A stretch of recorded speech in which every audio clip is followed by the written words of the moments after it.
prohibited from forcing their tenants to pay rent. So other people now have the right to live in your house for free. But wait a second, you ask, this is America. Can that be legal? No, it's not legal. In fact, it's unconstitutional, and we know that because the Supreme Court said so clearly. But as Maxine Waters put it, who cares? So the Biden administration just ignored the highest court and did it. Thanks to COVID, the media have decided they can do whatever they want. And so they are. Without property rights protected by a functioning legal system, American citizens have nothing at all. Everything that you thought you owned, very much including your own body, now belongs to the Democratic Party.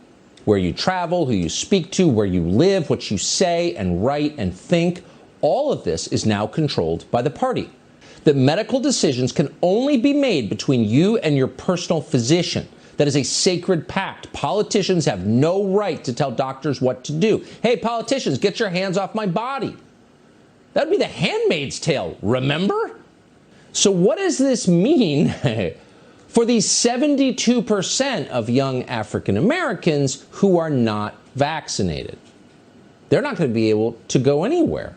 So this policy, by the principles of equity, has disparate impact. That's the phrase they used to describe racism in action. It affects some groups more profoundly than others. And the group most affected by this is young African Americans. So how can it stand? Where's the Civil Rights Division of the Justice Department? Aren't they jumping on this? This is worse than a standardized test. Bill de Blasio didn't explain any of that. People with power no longer need to explain anymore. If you don't comply, you're going to jail. Good morning, everyone. Jazz Broganzo here. Happy hump day. Another What's Next. After doing the last several videos regarding the chaos and clusterF that Joe Dementia is doing in Afghanistan, you know, because it's a lovely thing right now. We're going to change gears in a way. We're going to talk about two different stories. One involving Tucker Carlson, and Americans better wake up and smell the coffee, because the government takeover, the show me your papers, it's coming. And in some states, it's already here. And then we'll look at former comedian, former funny man, former American, Stephen Colbert, and idiocy. It's pretty much says it all. Let's take a look. This comes out of Breitbart. Exclusive. Tucker Carlson call to action. American citizens must speak up or become complicit in, quote, Soviet society of censors, conformists. Fox News Channel's Tucker Carlson, author of The Long Slide, 30 Years in American Journalism, warned that America is becoming a Soviet society prioritizing conformity and obedience to government over freedom and behavior of thought. Quote, I do think marginally people can be more brave and more honest in their personal lives, Carlson remarked on Sirius's Breitbart News Daily with host Alex Marlow. Quote, there is no reason to sit at a dinner party and be browbeaten by someone and not pipe up. You don't have to argue, but you can quietly speak your conscience in public. He continued, the society has become so incredibly conformist. I see it in my kids and their friends. My kids don't agree with a lot of this crap, but the spirit of the age is, well, I don't really want to step outside the herd. I don't celebrate Mavericks at all. I mean, we don't celebrate Mavericks at all. It's such a Soviet society now. We celebrate, what we celebrate is team joiners. Oh, look, this guy's got a vaccine. He's a hero. He took his medicine. It's insane. A culture of conformity praises compliance while condemning dissidents, Carlson stated. He said, dissidents rejecting corporate and government immorality in the vein of Rosa Parks and persecuted in the modern era. When I was a kid, even the left was always telling us, Rosa Parks? Carlson recalled. There was a political agenda in telling us that about Rosa Parks, but on the other hand, Rosa Parks was pretty great. Good for Rosa Parks. She didn't want to sit in the back, and one day she decided not to, and she was a hero. He stated, the saddest realization that I've made in the last couple of years is that propaganda works. Look at polling. You can tell people almost anything, and some percentage will be like, yeah, I saw it on NBC News. And of course, That's why they do it. But if you thought it was really independent minded, if it was a really independent minded country with a bunch of flinty mavericks in it, it's kind of distressing to see that. Marlowe linked corporate and government coercion regarding vaccines in the context of conformity. Quote, it's amazing how the same people who were frontline heroes last summer, if they don't want a vaccine now, they're literally getting fired, he said. We're talking about basic constitutional rights that are going to get denied because we don't take a product and inject ourselves with it. That has not been FDA approved by Big Pharma. We should just change all our coins to, in Pfizer we trust, in Moderna we trust, so then we can get our privileges back. Public compliance with corporation and governmental and media coercion fuels increasing abuses from increased centralized oligarchy, Carlson noted. It's so crazy. It can only continue if we allow it. One of the phrases one never hears anymore was that a feature of my childhood was civil disobedience, which was the act of following your conscience in a nonviolent, respectful, but firm way. I'm not doing that. I'm not playing along. I'm not going to abet my own destruction. He continued, I feel like a lot more people could do that. And if they did, this shit would end today. Because it takes our complicity to continue. Let's just be honest. We're implicated in this. Carlson linked left-wing undermining of masculinity. Yes, that's right. Low T-cell. And men broader phenomenon of growing totalitarianism. Where are the men? Carlson asked. There's been a massive decline in testosterone levels. I think that's a huge part of what we're seeing right now. That accounts for a lot of cowardice. I'm just being honest as I can be. You know, when you have, little soy boys running around, saying, like the gay choir, come and get your children, that low T cell.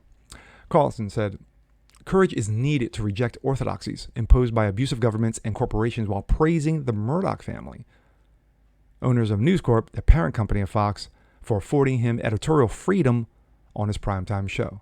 An awful lot of people just feel like they can't, he lamented. There's too much at stake for them that increases their moral obligation. I feel as someone who just purely by good luck had nothing to do with any decisions I made, just wound up getting the show on this channel where the owners are going to stand by us. He added, even if all our advertisers quit, even if the Washington Post or New York Times, the Atlantic, Daily Beast, fire him. Say, fire him. He's a white supreme. Don't care. So I just have this incredible good fortune to be at a place where I can live like it's 1985, like the country was still free, say what I think. Tucker's 100% correct. He is dead on with this. The fact of the matter is that if we are compliant, if we are complicit, we become complicit if we keep our mouth shut. The fact of the matter is that America's still the home of the land of the free, home of the brave. We still have a constitution. We still have a right to speak up. But as long as we let idiots like Dementia, like the Mania, like left-wing nut jobs, like the twatter nuts, control us, we're going to lose it all. We're going to lose it all. Reagan said it best. It only takes one generation, paraphrasing, to lose what we've got. And it's sad. It's pathetic. But that's why you can't cuck to tuck. Tucker Carlson is absolutely correct. That's why he's a beast on his show nightly. If you haven't checked out Tucker Carlson, check him out. He is on Fox News nightly at 8 p.m. Now we're going to change gears. We are going to change gears to the stupidity and the moronism. Let's take a look. This comes out of PJ Media. Colbert compares Americans who attended the Capitol riot. The Capitol insurrection. Is that what it is now? To the Taliban. Yes. There is Stephen Colbert. The Late Show host Stephen Colbert is considered by media critics to be a very, very funny fellow. Could have fooled me. He hasn't been funny since Tough Crowd. Frankly, most of us don't see it. I suppose if you find ripping the wings off of flies to be amusing, his brand of humor might appeal to you. Case in point, Colbert's ringing defense of Joe Biden's nauseating speech to the nation that tried to deflect blame for the debacle in Afghanistan to others, i.e. Trump. He's right. Colbert said of Biden, "Why should our soldiers be fighting radicals in a civil war in Afghanistan? We've got our own Capitol Hill." Dead silence from the crowd.